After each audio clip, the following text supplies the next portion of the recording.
Welcome to the Mom as Well podcast, where we are digging deep into the gifts and the gaps of foster and adoptive parenting. I'm Tara Hutton, and I'm glad you're here.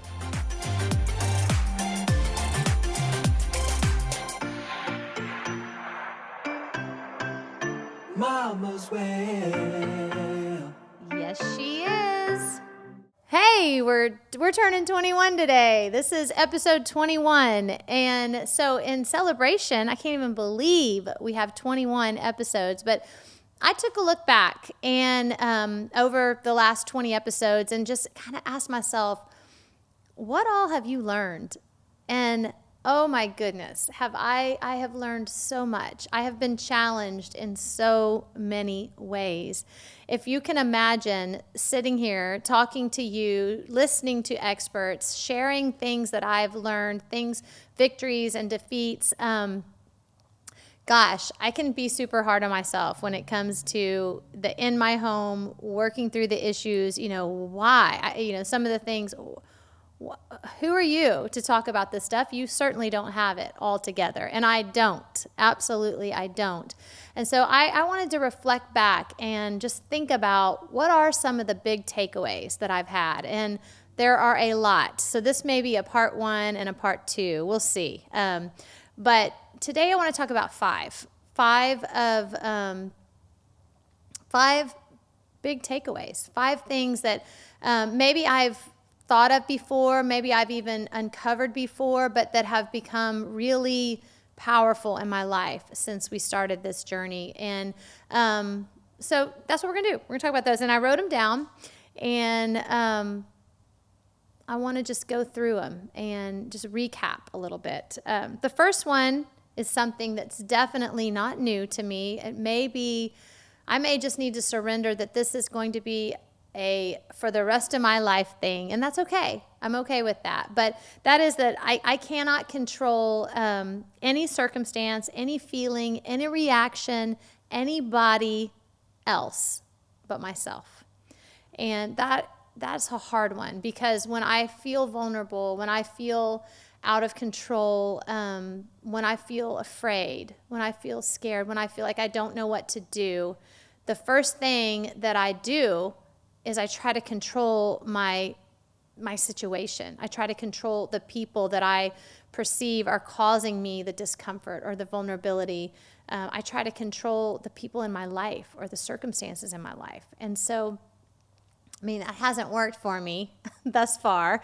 I don't suspect it's going to work for me in the future. And it's the people in my life, my children, my husband, they don't want to be controlled, and it's not working. So what I've learned to do, what I'm learning to practice, is to, instead of reaching out to all these exterior things that most of the time can't even be changed or controlled, is to turn my focus back in, to ask myself what I'm feeling, what I'm experiencing, what my bodily sensations are telling me. And then, the first step from what I'm learning and what seems to be helping is breathe. It's kind of essential, right? We have to breathe, but sometimes in those moments we forget to slow down and just focus on our breath, because I can control that. I can control my breath. And so practicing that when I don't feel out of control has become something that I'm really leaning into and trying to make habit. And so that's probably a biggie. It's not new, unfortunately. It's been around for a while, but I'm learning to let go in this podcast, and the guests that I've had have reminded me again and again and again that I can't control anyone but myself. And focusing on me, breathing, regulating myself first. I cannot help my child if I don't regulate myself. And that is difficult at times. And I know you know what I'm talking about. So learning to breathe, learning to regulate first. The next big takeaway for me is something that I have to practice. And I actually had to practice it yesterday. I'm going to tell you a little bit of a story. But the point would be to give my child a choice, not an ultimatum. So she needs to have a way out or a way through her situation that's causing her to feel the need to control, to feel the need to push away, whatever her reaction, whatever's going on in that situation where she's becoming dysregulated. I've got to be able to offer her a way out, a way through. Yesterday we were at the mall and we needed to go up the escalator. And my younger daughter was very excited about that, and she was ready to just jump on and pretty much did, and I needed to catch up with her. And the older one was very, very scared, and she started to become dysregulated and angry, and I was trying to catch the little one. And so I was able to quickly say, because I couldn't let the little one go on up, I was quickly say, no worries, watch me. We're going to go up and we're coming right back down. And I let her off the hook. She knew right at that moment she wasn't going to have to jump on the escalator. So I could see her the whole time. These two were really close together. We went up, we came back down, we stopped, and I was able on the ride up to tell my other daughter, we need to wait for Trinity. We can't get back on. We need to help her.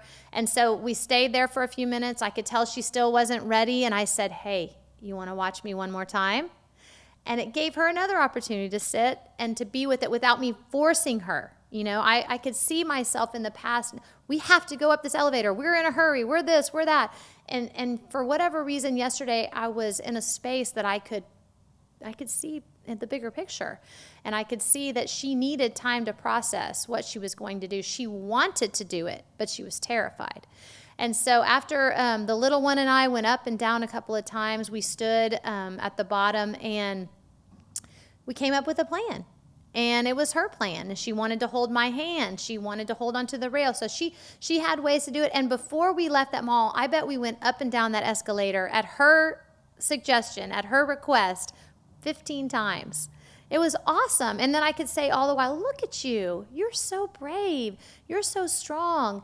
But it was her. If I would have forced it, if I would have pushed it, if I would have not had compassion for her fear and her anxiety, her vulnerability in getting on that escalator, it would have been a whole nother story. So I think that while it's difficult in certain situations to practice that, one thing that I would say that I've gained in the last few months and put into practice is just that giving that choice, giving her a choice, giving her space, giving her a way out, a way through, but not an ultimatum, not two choices that both would put her not feeling empowered. I've got to learn to give choices, and I'm learning to give choices that give them power. We got to give them power. Okay, this one's really good. And both that last one about giving choice and then this next one I'm about to, these are both really helpful in times of dysregulation, in times where we're all wanting to be in control. This next one is to give them space without abandonment. That's been hard for me because when things get tense, when things get heated, I want to walk away, which, you know, understandably so, but I need to be able to walk away or to do what I need to do with breathing or whatever without making them feel like I'm leaving them alone in their mess. And so there's some things that I'm learning to do, such as the first thing I'm learning to ask, how can I help you? Like that kind of empowers me to say, to give me something to say. How can I help you? Can I help you? Do you need a drink of water? I learned some things from Anna. Anna in her, let's see, what episode was that? Episode 18, when she talked about regulation. The drink of water, she mentions that children who've experienced trauma should drink water and eat often, every 2 hours, I believe, on the food. So that was good to know. Asking, how can I help you, is something that I can do, and it gives her power to choose whether she needs something or not. Let's see, what else did I write down? Giving a calming place, creating a calming plan. That's two different things, but can be a part of the same thing. Anna suggests having a calming plan. I don't know if you remember, but if you go back to episode 18, she talks about the girls in her home would be terrified when the lights would go out in a storm, and they would just scream. And so they created a plan with flashlights and stations. People had different stations, and that was empowering to me. And I thought, you know what? I can do that. We can create a plan. We can come up with a calming plan for when people get upset. I think for the most part, the plan has to start with me. What am I going to do? And man, it's hard. It is hard when you get triggered, right? And so part of my plan just has to go back to always, always, always take a breath. Take a breath. Take a breath. And I tend to take one breath or two breaths, but really I need to take about 5 minutes of some deep breathing. I mean, in 5 minutes in that moment seems like forever, but if you just think 5 minutes, like what's going to happen for 5 minutes?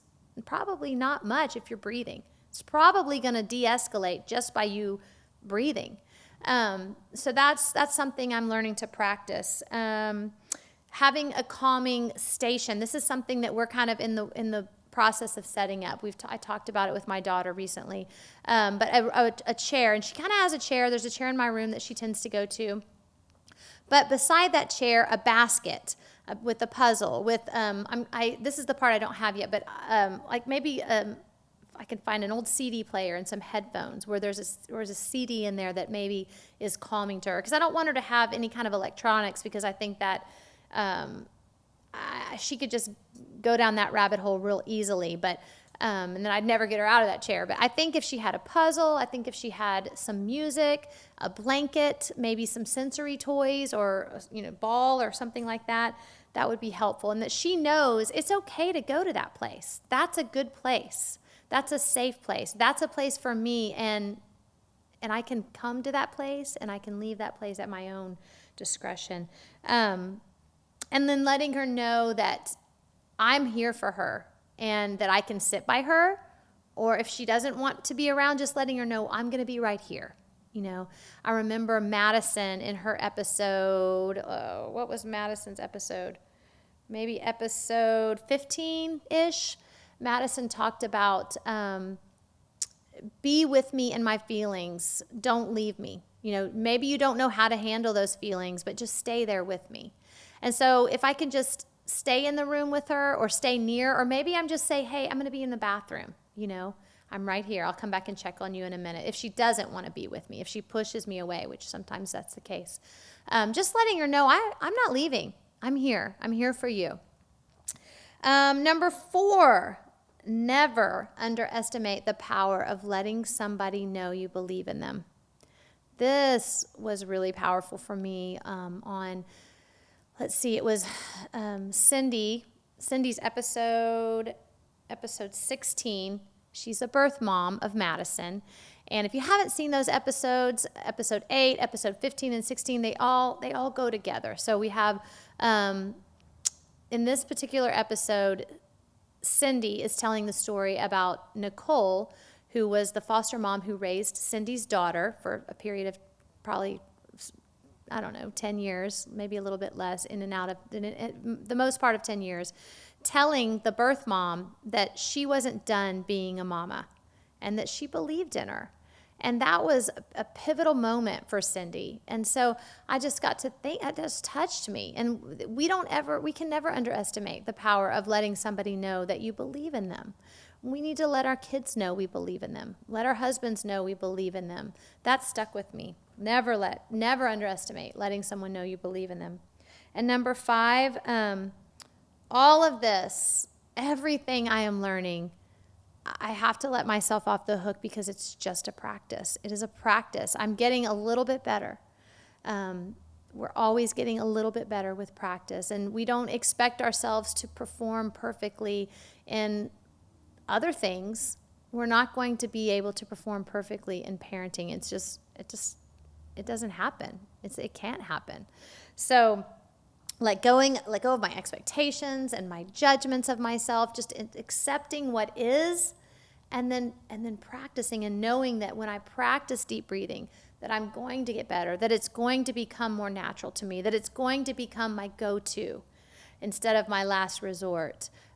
trusting that where I'm at right now is leading me to exactly, it's exactly where I'm supposed to be, and it's leading me to exactly where I'm supposed to go. And so anyway, so much. I've learned so much, and I'm so grateful. I'm so grateful to have the opportunity to sit down each week with people that have done hard things and are learning hard things, have overcome hard things, people that have studied and can help equip me to be a better parent, to be a better person, to be more calm, to be more connected. And it's awesome. It's so fun. I hope that you're downloading your Wisdom from the Well cards each week. I hope that you are going over to the website, checking out the resources, connecting with other people on social media, people that are in our same space. Thanks for hanging out with me today and listening to this recap of all the things that I've learned and I'm continuing to learn and to grow into. And I hope that it is as beneficial to you as it has been to me. We'll see you next week.